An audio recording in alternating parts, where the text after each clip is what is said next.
Number 57, derive the equation for the vertical acceleration of a rocket. All right, so that equation is over here actually on the right-hand side, and we have to figure out how to get there. So first, let's take a look at the force of thrust of the rocket. All right, so here's the rocket. It's going to experience some acceleration, and we know that there's essentially two forces, right, acting on the rocket. There's going to be a force of thrust that will be pointing up, F sub t, and then there's going to be the force due to gravity, right, pointing down. We'll call it F sub g. So let's just talk about the force of thrust first. All right, so remember that force is equal to ma, all right? And the force of thrust in this case is equal to mass times acceleration. And here's the thing, as the rocket is being propelled by burning the fuel, what's happening to the mass? Well, the mass of the rocket is changing, right? So I'm going to put a little delta sign in there. Let me clean it up actually a little bit. Let me just write delta ma, okay? So now what I want to do is I realize, okay, that's fine. I got my little delta in there, and here's my little delta. Now I realize, well, I have velocity also, and I have acceleration here, so how are the two connected? And the two are connected via time, right? Through this formula, that acceleration is equal to velocity over time.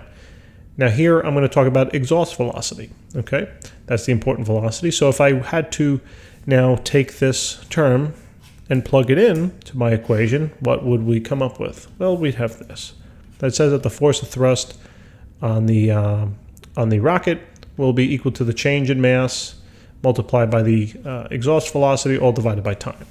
I'm just going to rearrange this because actually, if you notice, here's the term delta mt. Now I should have added a delta t there as well, but here's delta m delta t. All right, and let me just add the delta there so we're all consistent. Let me just erase that, put the little delta sign, change in time. All right, so now let me just reorganize this a little bit. So force of thrust should equal then the exhaust velocity multiplied by delta m over delta t. Okay, so there we have it. Now, we're getting close, but we're still not there. Remember, I only described the force of thrust, so now let me describe the overall force picture for this rocket. And remember, the sum of the forces, right? Let me write it over here on the right-hand side. The sum of the forces will always, in the y direction, that is for this problem, will always equal mass multiplied by the overall acceleration, right, of this particular rocket. So that's the forces in the y, as we spoke about before, is the force of thrust minus then the force due to gravity, and that will equal then ma. Okay, so force of thrust, as we said before, is this whole term. So let's plug that in. V sub e, delta m over delta t, minus the force due to gravity, and the force due to gravity for this object is going to be its mass multiplied by g. Okay, and that will equal the mass of the rocket times then a. Now, what do we want to solve this for? We're very close to this. Well, we want to solve it for a, so let's get rid of m from both sides. Okay, so we divide out m, that whole side cancels, and now I'm left with a is equal to, what I'm going to do basically is I'm going to distribute this m to both terms. Okay, notice here I can write exhaust velocity divided by m. Oh, there that is, right? So let me write it that way. All right, let me change the color.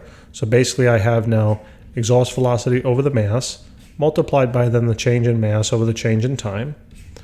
All right, minus then, and now I'm going to plug this term in over the mass, but notice what happens to the masses. They cancel.